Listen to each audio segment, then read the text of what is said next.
Alors, bah, comme d'hab, c'est vrai que la dernière fois, j'ai fait petite pause et tout, j'avais des trucs. La dernière fois qu'on a fait le live, c'est le 28-05, ouais, c'est un petit moment. Ah, c'est vrai que c'est notamment passé pas mal de choses, parce qu'on a eu un peu le dénouement de notre troisième borne, avec justement, il me semble que je devais avoir live par là, je suis live par là, ou effectivement, bon, après sa compression passe, on verra après, ou troisième borne de range, donc qui a rejeté, hein, on va pas se mentir, et on se retrouve à l'heure actuelle en plein milieu du range. Donc pas dingue, parce que forcément, vous connaissez sur la troisième borne de range, on voulait forcément que ça passe, c'est pas passé. Est-ce que du coup, la question c'est maintenant, est-ce qu'on rejette la troisième borne pour revenir rapidement sur les supports, voir les briquets derrière? C'est totalement une possibilité. C'est pour ça d'ailleurs que j'avais justement un peu titillé en mettant la phrase est-ce que c'est la fin du bull market? Personnellement, je ne pense pas. Mais on va voir un peu justement les différents arguments qui soutiennent justement cette thèse. Alors, j'ai rajouté le total 3 aussi. Je vais mettre ça là. Du coup, notamment, classique, on va au monthly et tout, total 3. Pour l'instant, on continue de maintenir le range justement dans cette entre 2,6 et 2,1. Notamment, justement, pour moi, le support le plus important, c'est, je le répète, et c'était le support à 2,1. Pour l'instant, on n'est pas venu en rechercher. Alors, forcément, j'aimerais bien qu'on ait fait les bottoms les 2 derniers jours, ce serait cool. Forcément, plus on repousse le support, plus on a de chances de le casser. Donc, pour l'instant, c'est absolument pas encore fait. Il faudra le casser en weekly, il faudra aussi valider un free. Là, on aura potentiellement des vrais signaux pour aller chercher le niveau en dessous. Niveau en dessous, 1,6 et après encore plus bas, 1,4. Donc, je vous laisse imaginer un peu le désastre au niveau des altcoins qui font déjà pour l'instant absolument pas une belle tête, et notamment un total 2, du coup sans BTC. Pareil, on est sur le même niveau un peu qu'on montrait avec le total 1, un cran en dessous. Et typiquement, on est stock entre, en weekly c'est peut-être un peu plus propre, ouais. En weekly, on est stock entre les 1,2 et 950 milliards. Et effectivement, vous le voyez, vous le voyez sur le volume. Si ce support venait à céder, d'ailleurs, il n'y a absolument pas grand-chose qu'on a travaillé. Ce sera facilement un retour aux 780 milliards, voire même les 700 milliards. Donc, ça aurait l'air un sacré pullback. Et comme je dis, parce que forcément, là où des alts sont déjà aux ATL, je pense notamment à Atom, ou je pense qu'on en parle forcément énormément, mais en soi, il n'y a pas forcément une belle tronche. Je veux dire, une charte comme ça ne fait absolument pas rêver. J'ai pas mis beaucoup d'altcoins, mais BNB ça va. Bon, BNB en fait, non, ça va pas forcément, parce que quand tu regardes en monthly, bon, c'est absolument pas sexy. Mais on ira coin par coin. Donc voilà, pour l'instant, on se rapproche sur le total 2, on a titillé vite fait les supports. Total 3, on a dû être même passer presque en dessous. Quand on regarde en weekly, on est toujours, pour moi, quand je considère qu'on est toujours sur le support, mais c'est loin d'être dingue. Et on voit notamment vraiment la giga faiblesse justement du total 3 et du total 2 par rapport au total et notamment au BTC. Donc le BTC, on est quasiment à 10% des ATH. Les alts, on est à moins 70% de leurs ATH. Donc forcément, on a quand même un énorme retard parce qu'on est toujours maintenu par cette dominance à la hausse. Et on n'arrive pas à voir le bout le sommet justement de ces ATH-là. Donc voilà, et la question forcément, quand est-ce qu'on a l'ATH, en tout cas l'ATH locale de la dominance BTC? Pour moi, je pense que c'est toujours le cas. On ne l'a pas encore vu. Je t'explique, parce que forcément, on n'a absolument pas eu encore la parabole qu'on peut connaître justement. On l'a eu, on a quand même eu une sacrée parabole ici, ce qui a notamment poussé la dominance BTC à la hausse. Mais la vraie, qui justement nous menait potentiellement à des attaches, etc., donc des candles assez violentes. Donc on peut s'imaginer que si ça se vient, donc 90-100K, on peut imaginer justement une dominance qui continue de pousser violemment à la hausse. Parce qu'un vrai bull run se fait en priorité avec un BTC qui prend toute la liquidité. Donc je pense justement que cette tendance alt beaucoup plus faible que BTC risque encore de se maintenir pendant pas mal de temps. Mais voilà, il y a aussi la question aussi, potentiellement ETH on pourrait avoir une dominance qui baisse et Alt 3, Total 3 qui continue à chuter alors que Total 2 reste fort. Pourquoi? Parce que typiquement l'ETH quand même il y a une grosse question. C'est d'ailleurs ce qu'on a tradé, ce qu'on trade et ce qu'on décide maintenant depuis pas mal de temps sur le plan de jouer l'ETF sur l'ETH. Il faut savoir que normalement, je sais plus combien aujourd'hui, on est le 19, dans une voire 2 semaines, on est censé pouvoir justement la sortie des ETF ETH sur les marchés financiers. Donc ça pourrait continuer de stimuler. On a clairement eu le gros pump, justement la grosse surprise que ce soit accepté. D'ailleurs, on a eu un peu une fébrilité parce que si le BTC chutait, mais d'ailleurs on veut revoir potentiellement une accélération de l'ETH pour confirmer que justement l'ETF marche bien. Donc un ETF qui marcherait bien justement pour moi pousserait clairement l'ETH vers les 4600. Donc c'est un peu notre plan qui pour moi justement avoir un BTC qui reste fort, un ETH qui accélère aussi, et des alts qui restent quand même assez faibles, mais ça quand même, vu que l'ETH a quand même une grosse pondération sur la dominance, on pourrait avoir une dominance qui continue de ralentir. Mais justement, la liquidité qui n'irait pas dans tout ce qui est altcoin, shitcoin, mais qui reste majoritairement sur BTC et ETH. Donc c'est un peu le scénario que je traîne, c'est pour ça que mon portefeuille est axé essentiellement sur ça. C'est une pondération très forte sur BTC, sur ETH, et quelques layer 2, on va dire de quelques achats aussi sur les coins autour de l'écosystème ETH. Comme je vous rappelle, j'avais fait Arb qui pour l'instant ne marche absolument pas. Enfin, il marchait très bien justement pour la tendance, mais maintenant il se mange complètement. Mais un autre qui marche extrêmement bien, c'est ENS. Lui, clairement, il fait plaisir. Il rattrape la perte que Arb a pu faire. Donc, ça fait toujours plaisir. ENS, c'est le Layer 2 annoncé. Oui, je sais qu'il y a un Layer 2 annoncé. Mais en tout cas, pour moi, le marché a décidé que c'est clairement le coin qui arrive à générer l'alpha par rapport à l'ETH dans l'écosystème, parce que quand je regarde typiquement dans le crypto, dans Arb, c'est pas forcément le cas là, mais je crois qu'on s'était fait une belle charte qu'on avait voulu faire, qu'on avait fait, je sais pas pourquoi il y a le dollar, parce que j'étais sur le dollar, ok. On va revenir sur BTC. Et donc typiquement on peut le voir, même pendant le dump qu'on a fait ces derniers jours, on est quand même sur le meilleur performeur.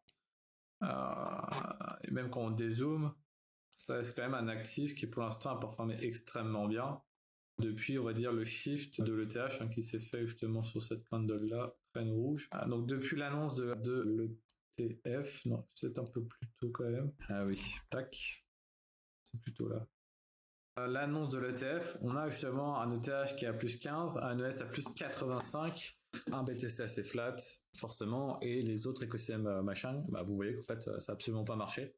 Après, si je compare par rapport à un AVAX ou à un Sol, potentiellement, c'est des coins qui ont quand même mieux performé que AVAX et Sol. Après, forcément, c'est des coins qui ont pas fait avant justement cette annonce un gros bull run.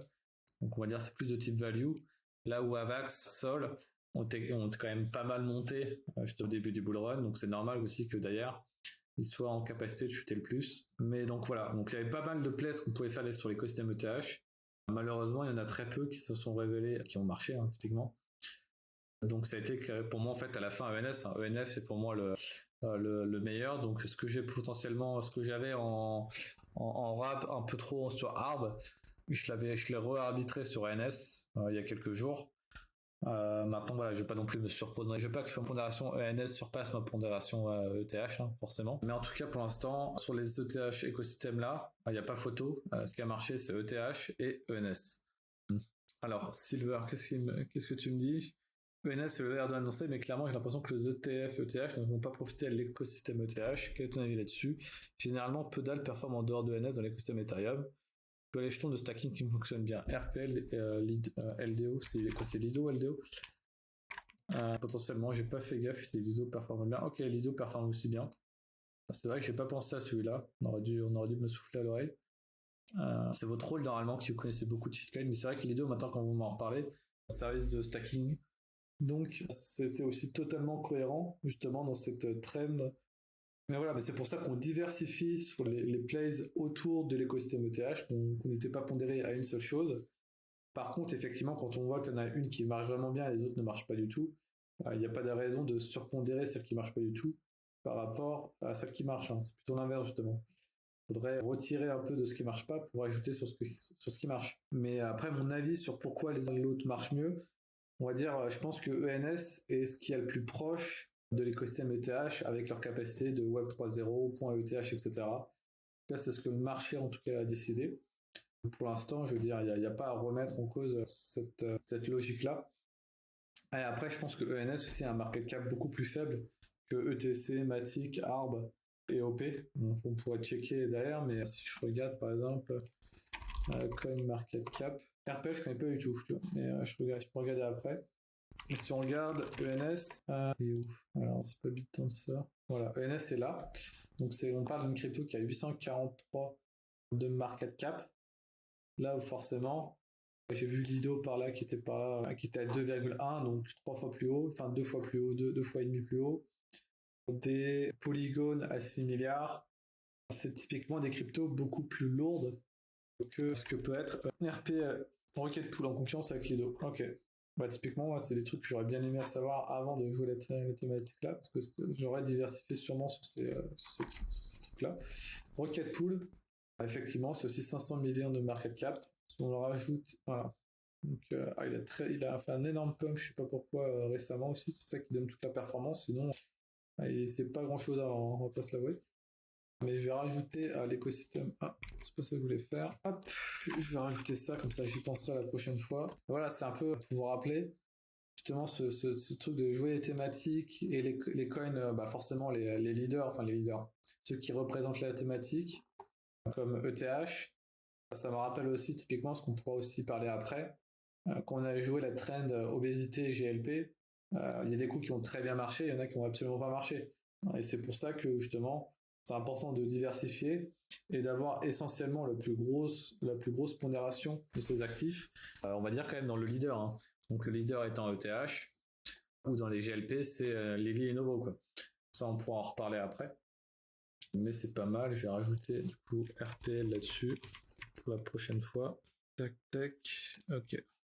Alright. Alors, mais du coup, est-ce que tu penses que les ETF Ethereum peuvent avoir une répercussion en dehors sur les autres L1 stacking? En fait, je connais pas du tout comment il fonctionne, mais en fait, c'est compliqué de savoir justement ce que le marché détermine comme attrayant pour jouer autour de l'écosystème. Je pense forcément à des coins qui sont assez faiblement capitalisés sur l'écosystème Ethereum et qui restent quand même extrêmement proches justement de la thématique ETH. Auront leur carte à jouer, comme tu m'as montré, RPL, Lido. ENS, en tout cas, s'est montré aussi forcément extrêmement prometteur. Maintenant, la question déjà le plus importante, c'est surtout est-ce que ETH arrivera à suivre? ETH reste quand même assez faible. On a envie quand même qu'il accélère lui aussi. Et surtout qu'on voit que les ETF marchent extrêmement bien. Parce que ça se trouve, en fait, les ETF vont absolument bider. Et du coup, on risque d'avoir un gros sell-off sur les actifs, justement, ETH. Donc, c'est aussi ça une de mes craintes. C'est que le BTC, ça a cartonné. Parce que tout le monde connaît le Bitcoin. Même toutes les grand-mères de nous tous connaissent le Bitcoin maintenant qu'ils en parlent au JT. Ethereum, est-ce que c'est le cas? Je suis pas sûr. Donc voilà. Déjà, donc ce sera rendez-vous dans 1 ou 2 semaines pour justement avoir un peu les résultats de ces inflows. Je pense qu'il faudra attendre même 1 ou 2 semaines après la sortie pour justement vraiment voir justement un peu sur une semaine, ok, les inflows accélèrent, est-ce que les inflows sont vraiment faibles dès le début?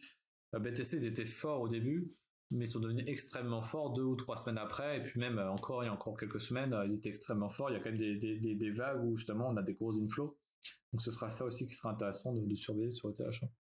Et surtout, après, il faut pas dire, si on a les mêmes inflows que le BTC sur ETH, ça n'aura absolument pas la même répercussion sur le prix. Parce que ETH est 3 fois moins capitalisé que le BTC. Donc il suffit 3 fois moins d'inflows pour faire la même performance. Typiquement, on est 3 fois moins. Donc, si on avait 1 milliard, on va dire, à l'entrée de l'ETF, si là, on a déjà 300 millions, ce sera extrêmement... Ça veut dire que l'ETF va cartonner aussi.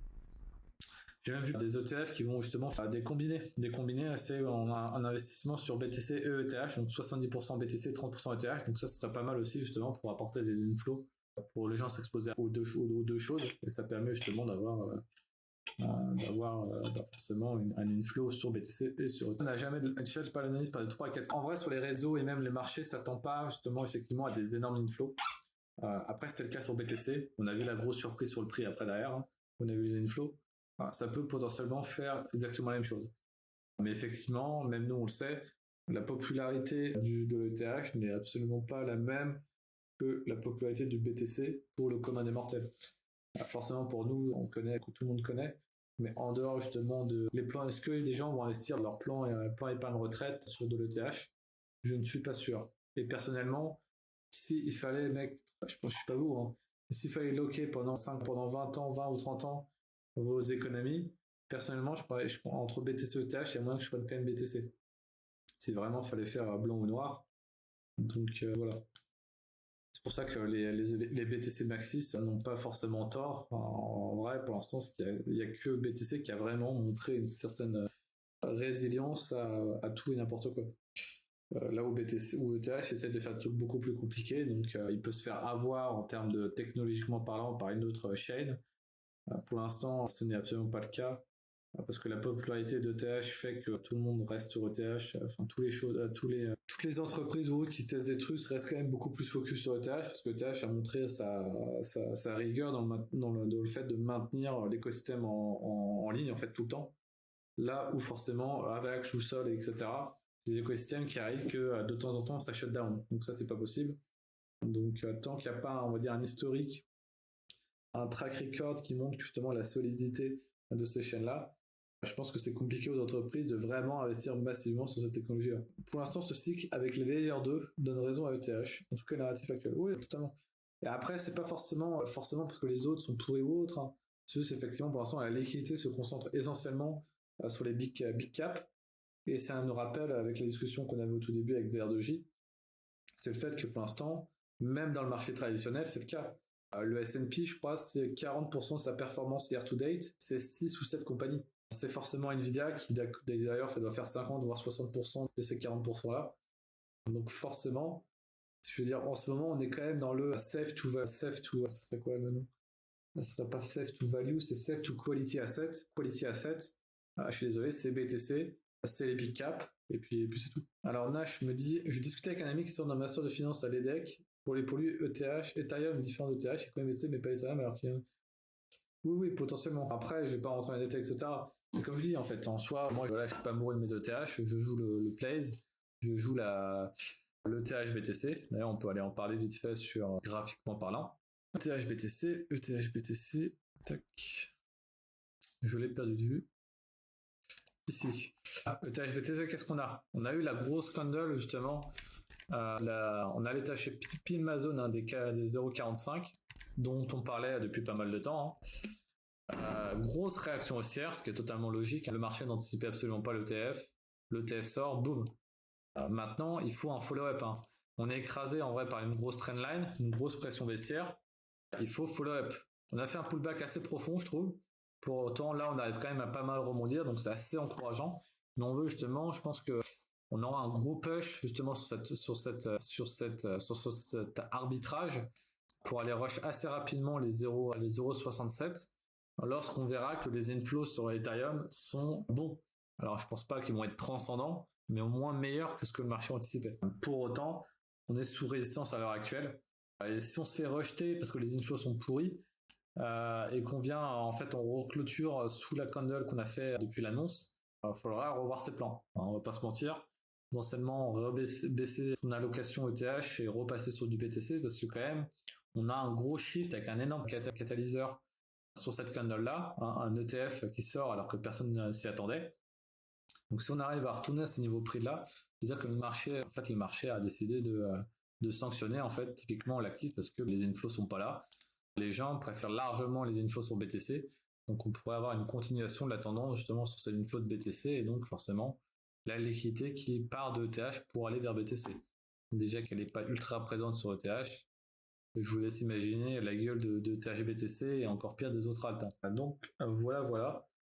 Sachant que effectivement, si on est voué à casser le support et aller au niveau en dessous, typiquement des 50-52K, je vous imagine pas forcément même ETH en souffrirait et tous les autres coins aussi. Ça voudrait dire surtout qu'on fait une clôture monthly en dessous de cet énorme niveau, et c'est pour ça j'avais écrit ça à l'époque. Au-dessus de ce niveau 57K, le Ponzi est en vie, en dessous c'est la fin. Donc c'est assez simple, c'est un peu mon plan de trading. Je nettoie un peu toutes ces conneries là. Je sais pas quand j'ai tracé ça, mais on va nettoyer un peu. Donc voilà, il ne faut absolument pas qu'on passe sur ce niveau là, ça fait sens. Je veux dire, juste en termes de price action basique, casser des attaches en monthly, faire une super clôture monthly, ranger ici et rejeter le niveau monthly, clôturer en dessous, alors que les marchés financiers sont aux ATH, on a vraiment tout pour continuer à pousser la hausse et on n'y arrive pas. Donc je vous laisse imaginer si les marchés en plus traditionnels font un pullback de 15-20%, ça peut faire énormément de dégâts sur les cryptos. Mais ce sera là où potentiellement on aura des opportunités aussi, hein. Mais en tout cas, c'est le scénario maintenant. Maintenant, tant que le support tient, je suis pas là à shorter, je suis pas là à vendre mes actifs. Il faut attendre. Mais ce serait bien justement, on a fait le bottom ici. Je pense qu'on a quand même pas mal liquidé. Maintenant, si on va aller chercher encore plus bas, on ira en chercher encore plus bas, hein. À un moment où si les bières ont totalement le contrôle, c'est étonné qu'on tourne assez rapidement à 52K, voire même derrière une mort lente vers les 40K. Sur ETH, si BTC fait 0. Dans le jeu ETH, il est où? Hop. Si ça fait après une candle pareille, j'ai envie de te dire, c'est au moins le report d'extension à ce qu'on a fait là, hein. Ça fait qu'on va retourner les 2006, 2004, voire les 2002, hein, on a pas mal de volume ici. Et si ça passe pas, on a les 1008, hein. Mais ça fera un sacré pullback, quoi. Ou alors c'est un scam, et en fait c'est ça, hein, c'est tac, tac, tac, on retourne à 500. Qui veut des ETH à 500? Mais pour moi, on ne devrait plus aller chercher les 3200 là. Là, on a assez rejeté. Si maintenant on a fait le bottom sur le BTC, on devrait plus aller les chercher. Maintenant, si on va encore chercher en bas sur le BTC, oui, potentiellement 3200. Mais comme je dis, en fait, vu que la news est sortie à l'heure actuelle ici, si on vient chercher ces niveaux-là, on annule totalement le break qu'on a fait là. Et c'est absolument pas bullish. Et là, si on fait une charte où on fait un truc comme ça, et on revient ici, c'est ultra moche. C'est vraiment, vraiment moche, quoi. Donc c'est quelque chose qu'on n'a pas envie de voir. J'ai pas fait BTC du coup. Enfin si, j'ai fait un peu BTC, mais justement moi c'est le niveau que je cherchais à reprendre, hein, les 66K. C'est un peu le niveau qu'on avait fait avec le range, qu'on a le récupérer.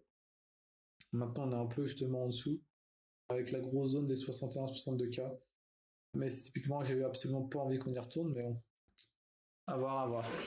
Et forcément, daily, tout ce qui est clôture en dessous des 60K, il faudra faire gaffe, parce qu'en plus, si on accélère à ce niveau-là, vous imaginez bien, 57 en dessous, et derrière, on clôture des monthly ultra immondes. Alors que je vous le rappelle, pour moi, le BTC n'est qu'un proxy du marché traditionnel, sauf que le marché traditionnel, il a cette gueule, hein. Donc voilà, donc avec un peu de chance, on est justement on est un peu dans ce niveau-là, hein, ce niveau-là. On stagne et on va avoir, une fois que les actifs comme le Nasdaq, etc., n'ont plus vraiment de rentabilité pour les investisseurs, ils vont aller chercher autre part, donc potentiellement la Chine. La Chine, faut pas l'oublier. Mais aussi, il y a typiquement les cryptos. Si on a commencé à avoir des annonces de potentiellement baisse de taux, etc., du côté des États-Unis, on pourra avoir justement un peu un mini bull run sur les actifs risqués, qui permettrait d'avoir un BTC qui va rapidement chercher les 100, 120K. Maintenant, je pense qu'il ne faudra pas jouer aux chaises musicales trop longtemps. Voilà.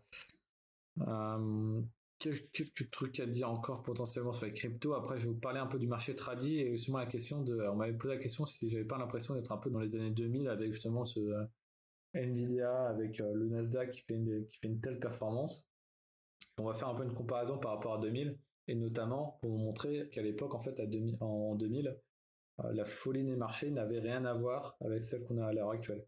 C'était bien pire. Donc voilà. Quoi d'autre? Pourquoi ça supprime les messages? Je vois. Sol, c'est pareil. Hein, on va rapidement frôler les supports, hein, des 120. En dessous, ça sera rapidement les 80. Hein, je veux dire, c'est là où on n'a pas forcément des gros écarts avec justement des ranges. On a des écarts de range extrêmement grands, hein, sur Sol, entre 200 et 120 et entre 120 et 80. Donc faut pas s'étonner qu'une fois que le support casse, il y a vraiment du vide en dessous. Et quand je parle de vide, je parle notamment par exemple de Avax, hein, qui est lui aussi, n'a beau s'amuser sur Atom. Avax se fait découper. Tac. Voilà. En monthly, on est arrivé à atteindre les niveaux des 32. Hein. Donc, typiquement, on le voit aussi avec beaucoup de volume autour des 32-35. Et on est à l'heure actuelle en train de le casser pour aller chercher potentiellement les 18, voire 20, enfin les 20, voire 18. C'est moche. C'est moche. Et forcément, si on revient chercher ces niveaux-là, c'est pas pour faire un V-bottom. Un V-bottom, vague 5 étendu. Non, très peu pour moi. Hein. C'est pour que ça continue de range potentiellement et à relancer plus tard. En soi, ça permettrait aux gens d'accumuler aussi, hein, mais en soi, à l'heure actuelle, je veux dire, il n'y a absolument rien à faire sur ces actifs-là. Quand on regarde versus BTC, c'est extrêmement faible. Hein. C'était un des meilleurs performeurs au début du bull run. Heureusement qu'on en avait TP un peu. Je sais plus, je crois que c'est Nash qui avait pas mal. Aussi, tu m'as dit que tu avais full TP. Moi, j'avais TP que de moitié. Forcément, maintenant, je peux mordre les doigts. Hein. Je crois que j'ai arrêté les clôtures autour des 60 aussi. Enfin, c'était pas grandiose. Hein. C'est extrêmement faible. Après, c'est pas le seul, hein. Tous les coins ont cette tronche-là versus BTC, hein. Si je vous sors Matic BTC, c'est encore pire. Si je vous sors Atom BTC, forcément, machin, c'est monstrueusement c'est horrible, ignoble, hideux. Quel autre coin populaire? Sol BTC, ça a déjà un peu plus de gueule. Moins de faiblesse, on va dire qu'il y a vraiment 3 coins qui arrivent à tenir à peu près la baraque en dehors de BTC. C'est typiquement Solana, ETH, et c'est tout quoi. En gros coin. Après, je sais qu'il y a ENS, ça tient bien. Je sais qu'il y a aussi Ondo. Je l'ai suivi un peu, j'en ai un peu. Ça doit tenir, ouais, ça tient pas trop mal, juste depuis récemment, mais c'est une des trucs. Bon, après, c'est vraiment sur ce cycle-là qui tient.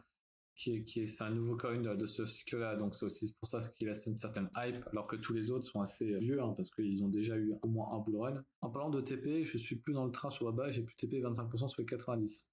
Et il reste à BA sur 80. Ah ouais. Baba, je suis rentré beaucoup plus bas, donc pour l'instant, je suis pas price target, donc j'ai pas de TP. Donc ça, après, il faudra. Maintenant, quand on voit, je suis en mode sur du TP, mais quand on investit sur la Chine, il faut être patient, hein. Mais on en reparlera un peu vers la fin. La Chine qui est aussi intéressant, il y a eu potentiellement des annonces qui vont faire plaisir à l'économie chinoise. Donc je pense qu'il y a encore, je reste confiant d'un potentiellement rebond sur la Chine. Quand je vois justement les US qui poussent extrêmement haut, il y a une rotation de cette liquidité qui se fera sur ces actifs-là. Voilà pour les cryptos. Je sais pas si vous avez des questions sur les cryptos en elles-mêmes. Ce qui marche absolument pas en ce moment, c'est les mêmes coins. On peut aller sur les alt, je crois que j'ai mis aussi les mêmes coins.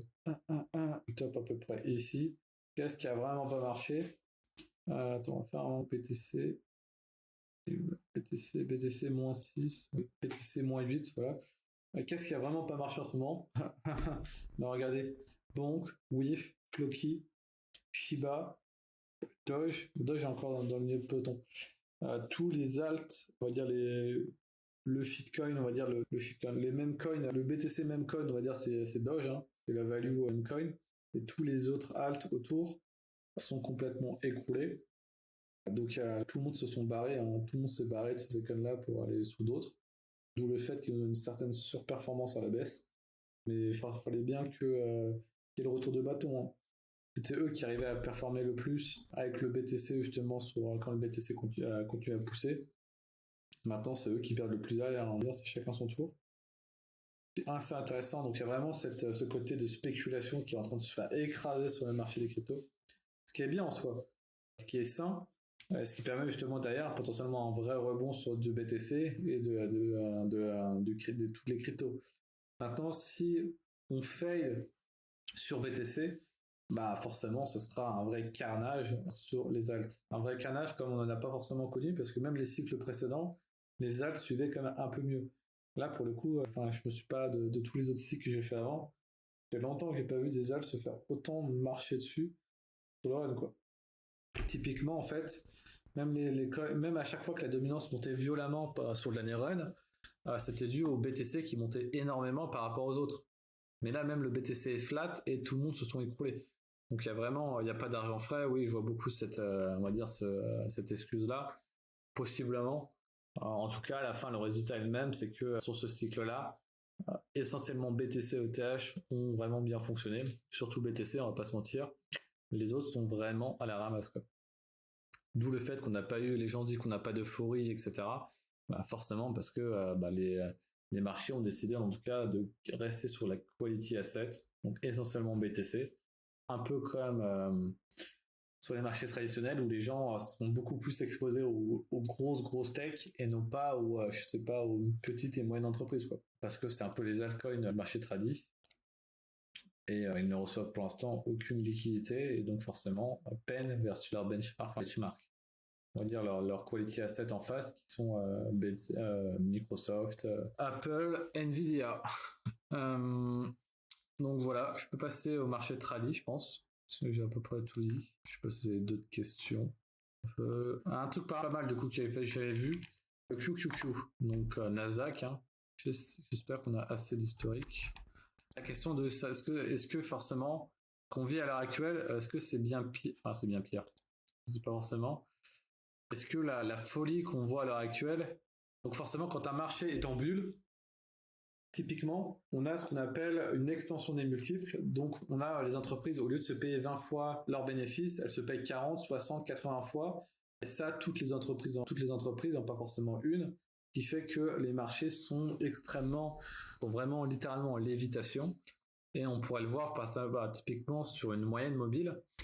Donc si je rajoute par exemple une moyenne mobile, moving average, combien de moving average classique, je peux cliquer dessus. 200 hein, pour acheter toujours les dips sur les ETF. Nasdaq, NQ, est-ce qu'il y a d'historique? Il n'y a pas d'historique. Est-ce que vous avez un truc avec de l'historique? NDX, est-ce qu'on est... Ah, parfaitement. Ok. Donc là, typiquement, on a l'exemple du Nasdaq avec effectivement une moyenne mobile qui se trouve à 30%. Donc on va dire si la value bottom des indices US, c'est le Nasdaq à 30%, à moins 30%. Enfin, on va dire la bottom de la value, le moment où il faut acheter le Nasdaq, c'est à moins 30%. Donc on a vraiment une divergence entre le moment où il faut acheter, et le moment où on est, à moins 30%. Est-ce que on peut dire effectivement par rapport à 2000, est-ce que c'est vraiment étendu? On a eu vraiment ce spread, un spread beaucoup plus grand qu'on a à l'heure actuelle par rapport à 2000. Et on va pouvoir y aller et je vais vous montrer que ça n'a absolument pas la même tronche. Typiquement, on pourrait s'imaginer qu'à l'heure actuelle, enfin même pas, à l'heure actuelle, on est que potentiellement, ici. Si on revient faire une bulle comme on a fait dans une bulle pour vous remettre dans le contexte, parce que moi forcément en 2000 j'étais pas là forcément sur les marchés, je sais pas pour vous, mais on est encore très loin, très très très loin de la folie qu'on a pu vivre dans les années 2000. Donc dans les années 2000, on est arrivé avec un maximum, un écart de 70% entre le moment où il faut acheter les ETF et le prix à l'heure actuelle. Donc c'est pour vous remettre en contexte que c'est extrêmement violent ce qu'on fait à l'heure actuelle par rapport, ce qu'on fait à l'heure actuelle n'est pas aussi violent qu'on a pu avoir justement à l'époque dans les années 2000. Donc on peut encore très bien faire des conneries et aller encore plus haut, potentiellement peut-être pas une Nvidia qui continue à faire un x10, mais des autres marchés entiers qui continuent de pousser à la hausse et qui nous donneraient justement, je sais pas, une moyenne mobile qui serait à peu près là, et on aurait un Nasdaq à 36K. Donc on sera encore en train de faire un x2 dans les 3 prochaines années. Et alors qu'à l'heure actuelle, je sais pas si vous le voyez sur Twitter ou autre, tout le monde appelle au bear market parce que on est beaucoup trop haut, parce qu'il y a beaucoup trop de pondération sur très peu de valeur. Ce qui est vrai en soi. C'est pas forcément un signe que le marché est sain, mais le marché peut rester beaucoup plus irrationnel que vous ne pouvez rester solvable, forcément, parce que si vous passez votre temps à shorter le marché parce qu'il est trop haut, vous allez être bien plus ruiné, vous allez être rapidement beaucoup plus en dèche de thunes par rapport au marché, et le moment où vous aurez potentiellement raison, vous serez totalement liquidé. Donc c'est aussi pour remettre dans le contexte ce qui se passe à l'heure actuelle. On a vraiment un gros spread, on a un spread beaucoup plus faible qu'on a pu l'avoir dans les années 2000.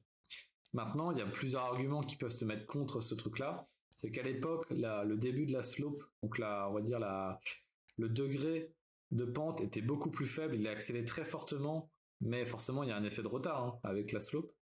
Donc les marchés ont accéléré tellement vite que à l'époque, dans les années 80-90, ça restait faible, alors que celle qu'on a à l'heure actuelle, on a quand même une slope beaucoup plus pentue, ce qui ferait que ce serait beaucoup plus difficile justement de passer à 70% au-dessus. Ce qui est vrai en soi. Ça peut être un argument totalement recevable.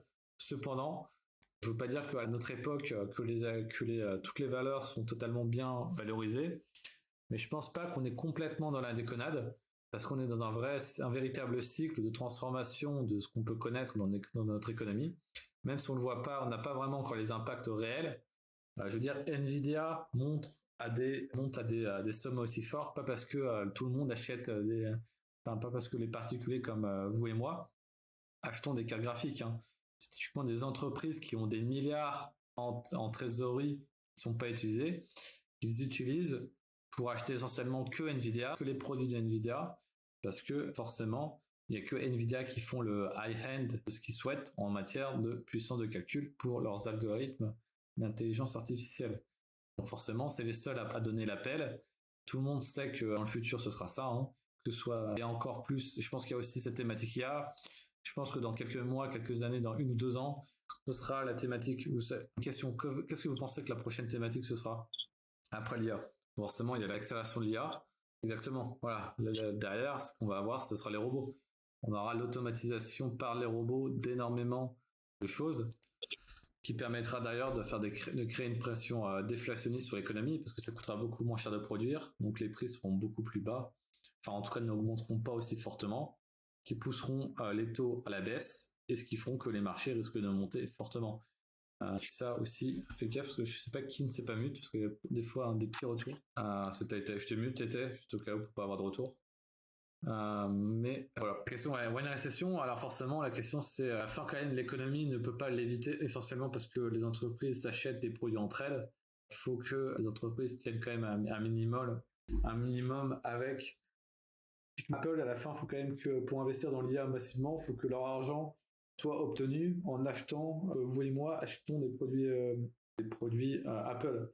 Cependant, on a un peu un ralentissement de ce qu'on a pu avoir pendant la folie du Covid et depuis quelques mois, mais on n'a pas un énorme ralentissement comme on pourrait justement imaginer pendant une période de récession.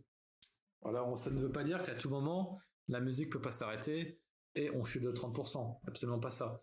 Mais à vouloir justement essentiellement miser là-dessus, je pense qu'il y a un paquet de gens qui ne se sont pas exposés, que ce soit aux crypto ou au marché financier, alors qu'on est 80% plus haut. Et je pense que même si on a une récession à l'heure actuelle, ce sera extrêmement difficile de retourner sur des niveaux à 10K. Hein. Typiquement, même pendant la bulle de 2000, on a fait quand même moins 70, on va pas se mentir, en 80. Faut vous dire, si on refait pareil que 2000, c'est absolument pas mon plan. Hein. On ferait moins 80, qui est inconcevable pour moi parce qu'on a typiquement plancher de billets maintenant, on va pas se mentir. Donc, extrêmement difficile d'avoir des assets qui s'écroulent totalement, absolument pas. Un pullback de 10-20% qui est totalement possible. Hein. Moi, ce sont des pullbacks à racheter. Et si on a une vraie récession, etc., 30-40% sera à avoir. Donc, typiquement, à acheter en boucle. Vous êtes censé DCA et DCA les actifs pour dire si vous avez un PEA classique, vous avez de l'ETF Nasdaq ou MSCI Monde, etc. Dès qu'on retourne sur des MA 200, vous êtes censé, déjà vous DCA, donc tous les mois ou tous les 2 mois, ça achète automatiquement, mais vous pouvez même renforcer un peu plus violemment dès qu'on retourne sur des niveaux de MA 200. Hein. Moi, ça fait totalement sens et c'est comme ça en tout cas que moi je gère la partie, on va dire, retraite, PEA classique. Donc voilà. Donc est-ce qu'on est en bulle potentiellement? Est-ce qu'on a déjà fait pire en termes de bulle? Bien oui, totalement. Ça, ce sera à voir. Même si Nvidia, forcément, elle, quand on met la MA200, ça doit être marrant. Voilà. Bon là, la MA200, forcément, elle est à moins 80%. D'ailleurs, ça me fait marrer. Hein. On fait beaucoup de parallèles par rapport à Cisco. Je me demande Cisco. T'es à moins 80 de la slope, tu vois. Effectivement, on pourrait, c'est une Nvidia. Maintenant, c'est quand que la musique s'arrête, hein, que les valeurs chutent. Hein. Donc pour l'instant, tant que la musique tourne, il n'y a pas de raison que Nvidia se plante totalement. Surtout quand on voit que le backlog de technologies qu'ils ont. Je pense que Jensen, il a déjà développé 3 ou 4 générations il a déjà sous le pied en fait 3-4 générations futures qui ne relisent pas sur le marché parce qu'il va pas sortir tous les produits d'un coup. C'est comme si vous êtes payé à faire un record du monde au 100 mètres. La technique, c'est pas de d'éclater ce record du monde, c'est de à chaque fois descendre d'une seconde. Comme ça, vous cash out à chaque fois la récompense du record. Beaucoup de sportifs sont amusés à faire. Donc Jensen, il fait aussi ça. Là, je pense qu'il a déjà 3 ou 4 années de produits qui sont déjà totalement possibles à sortir sur les marchés et 10 fois plus puissants qu'on a à l'heure actuelle. Mais il préfère sortir ce qui est 2 fois plus puissant. Après, il sortira un truc qui sera 3 fois plus puissant, 4 fois plus puissant. Et il va scale comme ça. Parce que si tu fais des trop gros scale, forcément, tu niques typiquement la R&D quand même que tu as financé pour avoir le x2, x3. Et il faut mieux étaler les produits à la sortie de tes produits au lieu de sortir directement le mastodonte, quoi. Que si tu sors d'un coup ton mastodonte, forcément les entreprises vont pas aller acheter à ta génération 2 ou 3 en dessous, quoi. Et typiquement, c'est totalement logique du point de vue économique. Hein. Donc voilà un peu justement cette question de parallèle. En parlant de compagnies complètement débiles aussi qui montent très très fortement, je pense qu'il y a la thématique, vous l'avez vu, hein, Lily, etc., Novo, qui continue à me faire extrêmement plaisir, elle, à mon portefeuille. Ça me fait marrer, on est à combien? On est à moins 60%, donc on n'est pas encore dans... Mais forcément, Lily, Novo sont aussi les grandes gagnants de notre thématique GLP qu'on a mis en place il y a quelques mois. et ça continue de fonctionner, et pour moi ça continuera de fonctionner tant que la musique tourne. Parce que la demande, en plus Lilly est en train de sortir une nouvelle drogue aussi en même temps de l'obésité, mais potentiellement ils vont avoir aussi accepté de nouvelles drogues pour traiter l'Alzheimer. Bon, je crois, j'ai pas lu etc. tous les documents, je pense pas que ça guérit totalement l'Alzheimer, c'est beaucoup plus compliqué que ça, en tout cas ça l'aide à la combattre. Donc c'est totalement aussi une breakthrough sur cette thématique-là. Donc Lilly pourra avoir justement, là où Novo est monoproduit, Lilly a 2 produits anti-obésité, un semaglutine et Ozempic, ou je sais plus exactement, non, un Mounjaro.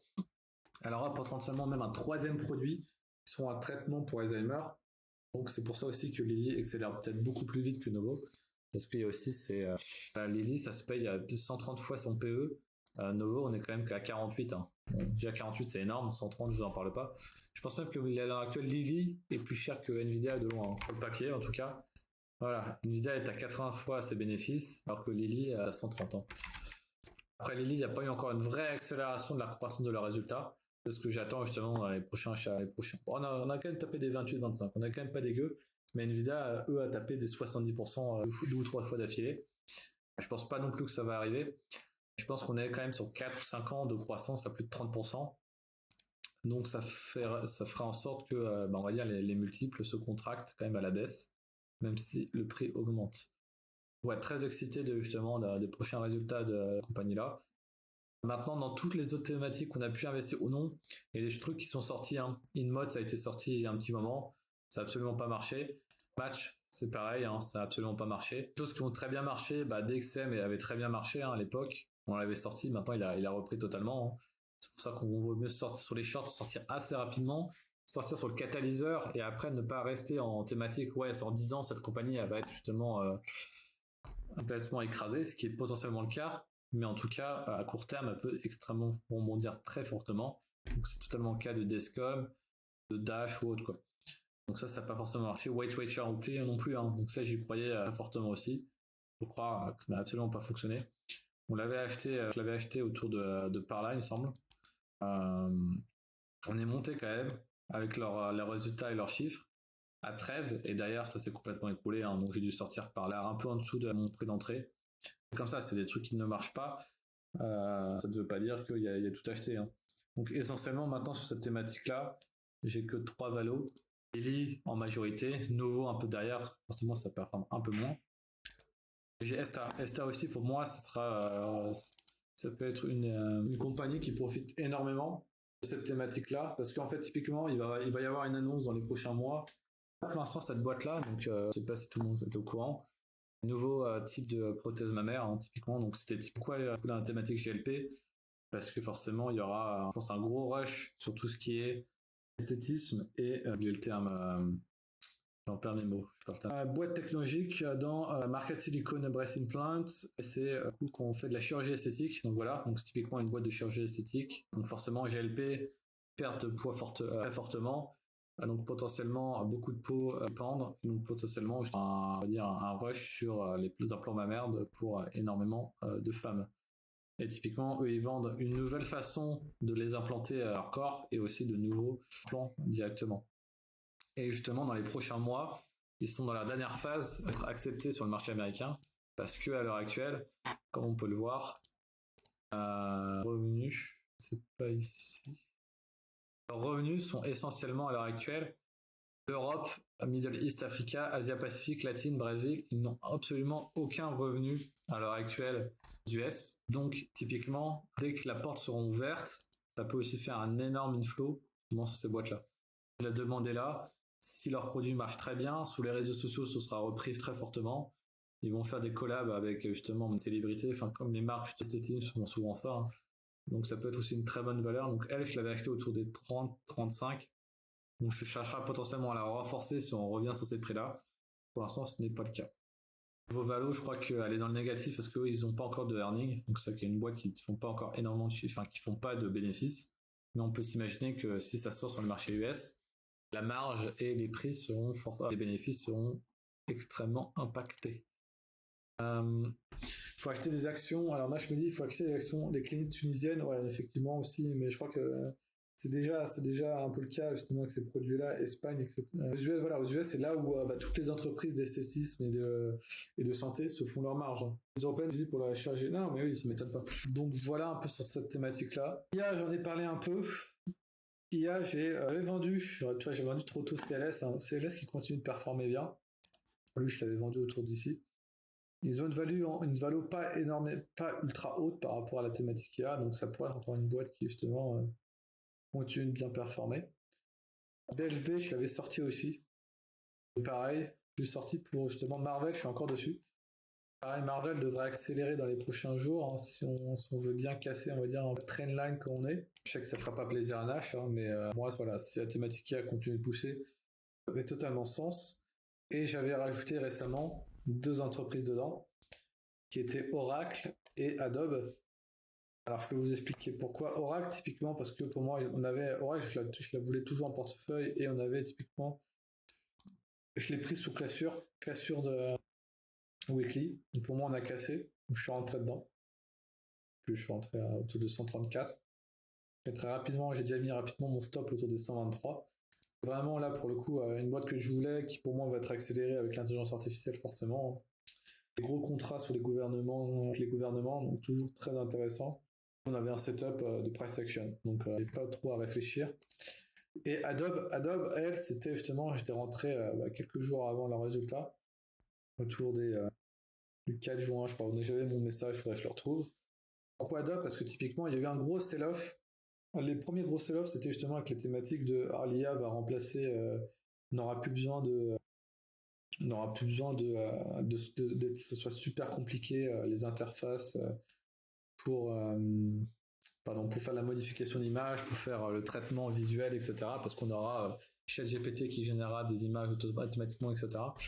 Mais c'est beaucoup plus compliqué que ça. Et pour moi, Adobe reste quand même il y a bien un software qui est utilisé par toutes les entreprises dans le monde, c'est Adobe, parce qu'ils font énormément de choses, que ce soit la gestion des ports Adobe Reader pour les PDF, tout ce qui est pour la Photoshop aussi du côté marketing ou autre. Et en plus, ils sont totalement en cohérence avec l'IA parce qu'ils implantent énormément de solutions, justement pour faciliter le traitement image, traitement audio.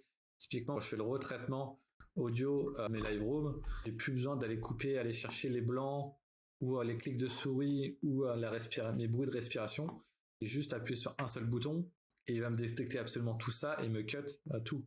Donc c'est une gestion à faire, je mets 3 minutes, alors qu'il y a 2 ou 3 ans, ça m'aurait pris 1 heure pour faire le traitement de ma vidéo d'1 heure, quoi. Enfin même plus d'1 heure pour faire le traitement d'une vidéo d'1 heure. Maintenant ça me suffit de 3 minutes, le temps que, en plus sachant que aussi il détecte tout ce que j'ai dit, donc je peux aller modifier juste des passages avec le traitement audio, convertir tout en anglais ou autre. 2 minutes, je peux sortir aussi ma chaîne en anglais avec une voix anglaise, alors que j'aurais parlé, alors qu'à l'heure actuelle je parle français, quoi. Donc je pense que ça reste une boîte qui fait totalement sens. Elle est descendue autour des 40 de PE, donc c'est loin d'être gratuit. Je pense qu'il y a quand même il y avait un bon achat à faire justement. Et c'est une boîte qui grandit à plus 10. Moi, mais à mon avis, elle va taper facile 15-20% dans les prochains quarters. Ça marche extrêmement bien. Achètent énormément leurs actions. Donc pour moi, elle a totalement sens dans la thématique justement de tour. Et vous voyez, un MA200, on n'était pas loin de la MA200, etc. C'était pour moi une boîte que je voulais en portefeuille. C'est fait. C'est quoi comme indicateur pour trader? Là, typiquement, depuis tout à l'heure, je parle, mais j'ai pas tradé énormément, hein, mais essentiellement le price action et le volume profile justement sur la droite. Hein. Voilà, essentiellement. Après effectivement, quand le marché monte, faut juste pas chercher, hein, faut juste acheter. Voilà, deux actions que j'ai rajoutées en portefeuille. Ça fait longtemps que j'avais pas rajouté d'actions dans le portefeuille. Je crois qu'il y a moyen que ça saute assez facilement si on rejette. Adobe, j'ai un peu plus d'espoir quand même. Maintenant, on verra. Alors, Nash me dit aussi, il me semble que j'avais vu passer MSCI. MSCI, je pourrais plus dire qu'on va dire la prochaine fois. C'est toujours une boîte que j'ai aimée parce que j'utilise essentiellement ces produits et j'espère que vous utilisez leurs produits aussi. Parce qu'effectivement, MSCI, c'est eux qui gèrent tout ce qui est finance de marché en gestion d'asset manager. Hein. Ils ont le MSCI World, MSCI, je sais pas, vous tapez tout n'importe quoi, ils ont le World, ils ont Energy, enfin ils ont une boîte qui fait essentiellement tout ce qui est asset management. C'est une boîte que je voulais depuis longtemps. elle a rangé pas mal, elle a corrigé vraiment fortement avec en 2021-2022. On a quand même latéralisé le prix. Là où justement on peut le voir, hein, les multiples se sont comprimés. Donc là où la boîte elle a été valorisée assez fortement à 60 voire 70, et ben on a arrivé avec une valorisation autour de 30. Maintenant la valorisation ne veut pas tout dire. Je préfère aussi en plus cross la valorisation, donc 30 c'est pas dégueu. Ça reste une valorisation un peu plus haute que le marché traditionnel, que le S&P 500 en moyenne. Cependant on a quand même une belle croissance, une boîte qui a quand même une belle croissance, 15% de croissance. Maintenant voilà, elle reste quand même extrêmement corrélée au marché financier parce que ils gagnent, on va dire leur business model typiquement, s'ils gagnent un fee, ils gagnent des frais à la fin de chaque année sur les actifs qui sont sur leurs ETF à eux. Maintenant, si demain les ETF font moins 40%, bah, la boîte fera moins 40% aussi parce qu'ils vont gagner moins 40% de frais. Ils touchent des frais sur la valorisation des portefeuilles des gens qui mettent sur les ETF. Bah, si l'ETF perd 40% de sa valeur, cette boîte s'est aussi fortement impactée. Mais pour l'instant, je ne joue absolument pas la récession. Donc pour moi, c'était une boîte que je voulais en portefeuille. Et donc ça faisait totalement sens pour moi de la rajouter sur les niveaux de prix actuels. Voilà pour cette thématique-là. Bon, j'ai fait un peu tout le tour justement de ce que je voulais échanger. On a 1 heure de live. PF, qu'est-ce que j'ai d'autre qui peut m'intéresser, qui fait bon, c'est eu la pause. Enfin aujourd'hui c'est férié, donc il n'y a pas eu. J'arrive, tu peux recommencer. Bah oui, on a fait 1 heure de live. Si tu veux, je te refais 1 heure pour tout réexpliquer. Il n'y a pas de souci, Atchoum. Je te fais ça. Et voilà. Alors, on va dire, sur la partie tradi, il n'y a pas grand chose à faire, hein. Même si ce que j'avais expliqué un peu il y a 5 minutes, c'est que on est extrêmement haut sur les marchés, mais j'ai vu des comparaisons par rapport à 2000. Aux années 2000, pour moi, les années 2000 étaient 5 fois pire enfin, 5 fois plus haut, on était 5 fois plus élevé en termes de bêtises haussières qu'on l'est à l'heure actuelle. Donc pour moi, il y a encore énormément de marge si on continue dans la débilité et que l'économie tient le coup. C'est pour ça que j'avais rajouté quelques actions en portefeuille. Donc j'avais fait pour l'IA, c'était Oracle et Adobe. Et pour le long terme, j'avais racheté aussi MSCI aussi qui m'intéresse énormément en termes de boîte. C'est un peu le mashup. Et pour la partie crypto, je te laisserai regarder le replay. Et on peut aller sur la partie que j'adore le plus, hein, on va pas dire, on va se mentir, la Chine. Je pense que c'est la vôtre aussi que vous préférez le plus. Parce que c'est celle qui nous met le plus l'eau à la bouche, tellement qu'elle se fait chier à ne pas convertir. Mais forcément, vous avez dû le voir, hein, dans les dernières semaines, alors on a eu un sell-off du côté de la Chine. Rien de dramatique, pas forcément dû aux données macro, etc. On a très bien remonté très fortement. On a fait un plus 50% par rapport au bottom, enfin plus 40%. On a un petit pullback à moins 40, à moins 10%, donc rien de fou sur le FXI. Par contre, effectivement, sur les actions comme Alibaba, eux ont pris beaucoup plus cher. On avait rebondi quand même de 30%, donc un peu moins que le FXI. Par contre, derrière, on chute beaucoup plus que le 10. Donc, vraie faiblesse du côté de Baba. JD, ça tire quand même beaucoup mieux. Mais Baba, ça tire vraiment la tronche. Je sais qu'il y a eu leur dividende, donc ça s'élève un peu. Il y a aussi, ils investissent et ils ont décidé d'investir énormément dans leur R&D de l'intelligence artificielle. Donc, c'est ce que le marché sanctionne un peu. Parce que là où Baba avait énormément de cash, donc on va dire permettait d'avoir un support en termes de valorisation, ils ont utilisé une grosse partie de leur cash, pas pour acheter leurs actions, mais pour investir dans leur R&D pour l'intelligence artificielle. Après voilà, la question c'est est-ce qu'on veut... Après racheter d'actions, c'est pas forcément court terme, mais en tout cas ça fera un message court terme au marché financier. Là où investir sur leur R&D, s'ils y arrivent, il y a potentiellement un potentiel de croissance énorme. Donc c'est toujours pareil, hein, c'est la question quel investissement était le mieux. Malheureusement, potentiellement à court terme, c'était de racheter ces actions. À long terme, s'ils arrivent à convertir leur argent en découvrant de bonnes solutions en R&D, et ça permettra au prix de s'élever aussi extrêmement rapidement. Après voilà, Alibaba, je vais vous mentir, je vise pas un ATH, hein. Je vise déjà un retour sur la MA200 autour des 130 voire même des 110. Ce sera déjà pas mal. Je pense qu'on aura déjà assez souffert sur ces actifs là. JD, ce sera plus autour des 50, hein.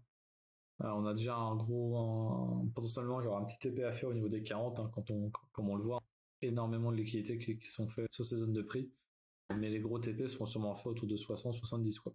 Alright, donc c'est à peu près tout. Evo aussi, Evo c'est une boîte qui m'intéressait. Pour l'instant je l'ai pas racheté.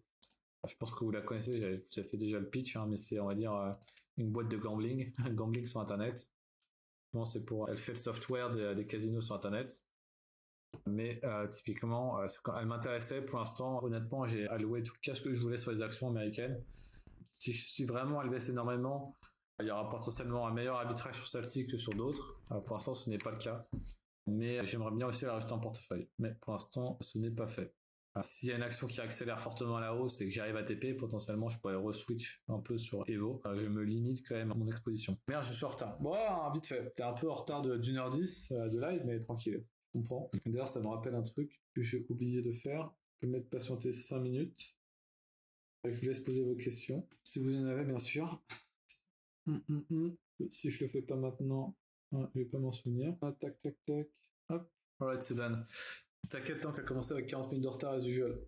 Non, déjà je suis arrivé 5 minutes en retard, donc je ne te permets pas de dire ça. Mais voilà, j'ai un peu dit un peu de choses. Je peux laisser si vous avez 2-3 questions rapides sur les trucs que vraiment vous voulez savoir avant d'avoir normalement. Je lance directement la conversion avec justement mes produits Adobe pour le traitement audio, etc. Donc vous aurez rapidement les vidéos normalement demain matin. Je mettrai en automatique, enfin posté automatiquement à 9h. Maintenant, si vous voulez vite faire un bref sur un ou deux actifs, il n'y a pas de souci. Mais je pense que pour la côté vidéo YouTube, je pense qu'on va se couper là. Donc pour ceux qui nous écoutent sur YouTube, n'hésitez pas à mettre un commentaire ou un like, hein, ça fait toujours plaisir et ça me permet après derrière d'avoir un feedback si cela vous a plu ou pas. Voilà, je commence aussi des vidéos de style thématique. Hein. Je pense que j'avais pas beaucoup parlé de la vidéo sur les ETF, même si je pense qu'il y a déjà pas mal de choses sur YouTube qui sont vraiment pas dégueu, parce que la science derrière n'est absolument pas compliquée. Ça va toujours faire simple, ça va de faire compliqué sur tout ce qui est PEA et long terme, mais il faudrait qu'on commence à réfléchir de ce côté-là. Alright, merci YouTube et à la prochaine.